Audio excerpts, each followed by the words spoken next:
translation of Sahih Bukhari, Book 90, Wishes. Volume 9, Book 90, number 332, narrated Abu Hurairah, I heard Allah's Apostle saying, by him in whose hands my life is. Were it not for some men who dislike to be left behind and for whom I do not have means of conveyance, I would not stay away from any holy battle. I would love to be martyred in Allah's cause and come to life and then get martyred and then come to life and then get martyred and then get resurrected and then get martyred. Number 333, narrated Al-Rai, Abu Hurairah said, Allah's Apostle said, by him in whose hand my life is, I would love to fight in Allah's cause and then get martyred and then resurrected, come to life and then get martyred and then resurrected, come to life and then get martyred, and then resurrected, come to life and then get martyred and then resurrected, come to life. Abu Hurairah used to repeat those words 3 times, and I testify to it with Allah's oath. Number 334, narrated Abu Hurairah, the Prophet said, if I had gold equal to the mountain of Uhud, I would love that, before 3 days had passed, not a single dinar thereof remained with me if I found somebody to accept it, excluding some amount that I would keep for the payment of my debts. Number 335, narrated Aisha, Allah's Apostle said, if I had formerly known what I came to know lately, I would not have driven the Hadi with me and would have finished the state of Ihram along with the people when they finished it.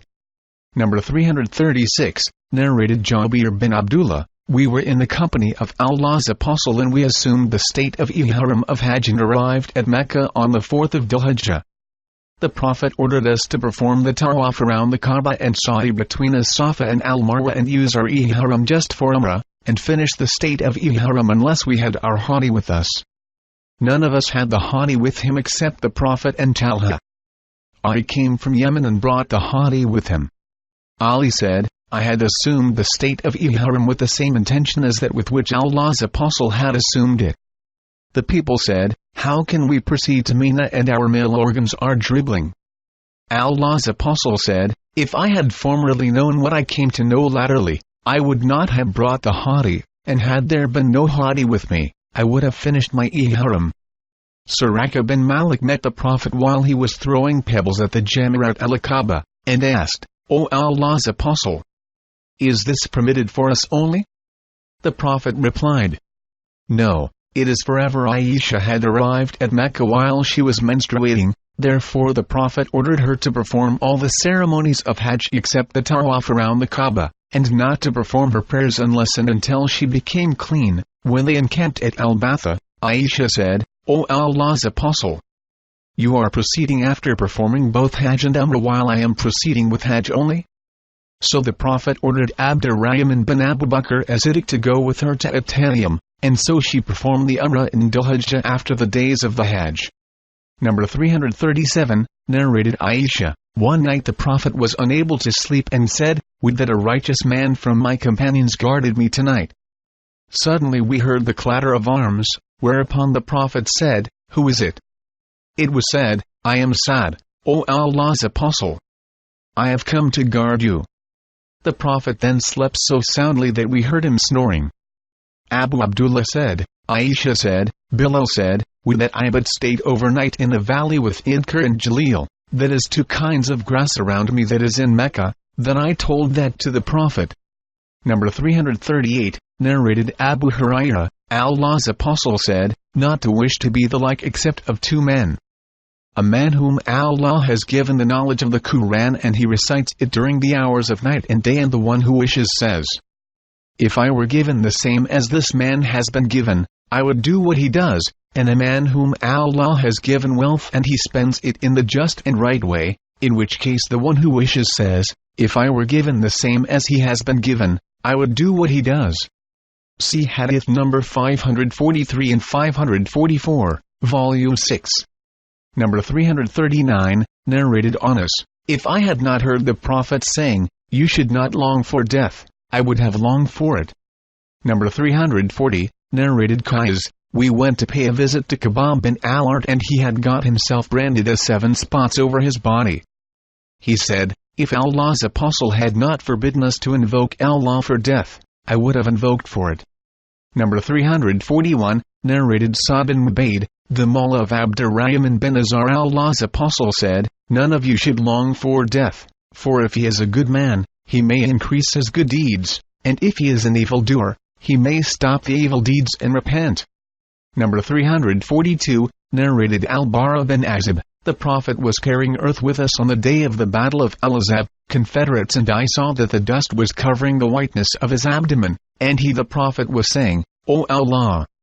Without you, we would not have been guided, nor would we have given in charity, nor would we have prayed. So O Allah, please send tranquility, sakina upon us, as they, the chiefs of the enemy tribes, have rebelled against us. And if they intend affliction that is wont to frighten us and fight against us, then we would not flee but withstand them,' and the Prophet used to raise his voice with it." See Hadith number 430 and 432, Volume 5. Number 343, narrated Abdullah bin Abi Awfa, Allah's apostle said, "Do not long for meeting your enemy, and ask Allah for safety from all sorts of evil." See Hadith number 266, Volume 4. Number 344, narrated Al-Qasim bin Muhammad, Ibn Abbas mentioned the case of a couple on whom the judgment of li'an has been passed. Abdullah bin Shaddad said, "Was that the lady in whose case the Prophet said, 'If I were to stone a lady to death without a proof against her?' Ibn Abbas said, 'No. That was concerned with a woman who, though being a Muslim, used to arouse suspicion by her outright misbehavior.' See Hadith number 230, Volume 7. Number 345, narrated Atta, one night the Prophet delayed the Isha prayer, whereupon Umar went to him and said, 'The prayer, O Allah's apostle.' The women and children had slept. The Prophet came out with water dropping from his head, and said, 'Were I not afraid that it would be hard for my followers or for the people, I would order them to pray Isha prayer at this time.'" Various versions of this hadith are given by the narrators with slight differences in expression but not in content. Number 346, narrated Abu Hurairah, Allah's apostle said, "Were I not afraid that it would be hard on my followers, I would order them to use the siwak, as obligatory, for cleaning the teeth." Number 347, narrated Anas, "The Prophet fasted al-Wisl on the last days of the month. Some people did the same, and when the news reached the Prophet, he said, 'If the month had been prolonged for me, then I would have fasted Wisl for such a long time that the most exaggerating ones among you would have given up their exaggeration. I am not like you. My Lord always makes me eat and drink."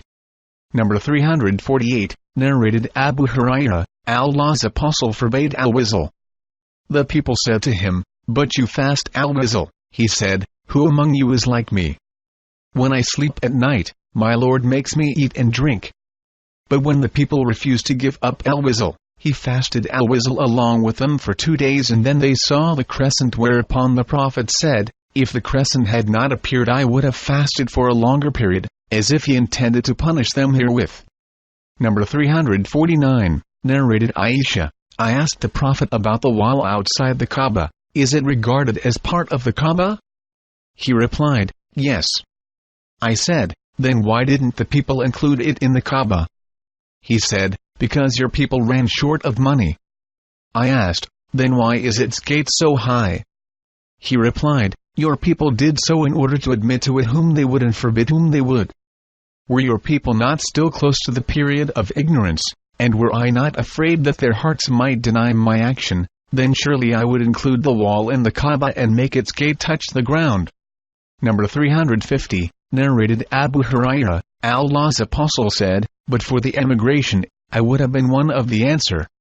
And if the people took their way in a valley or a mountain pass, I would take the answer's valley or the mountain pass."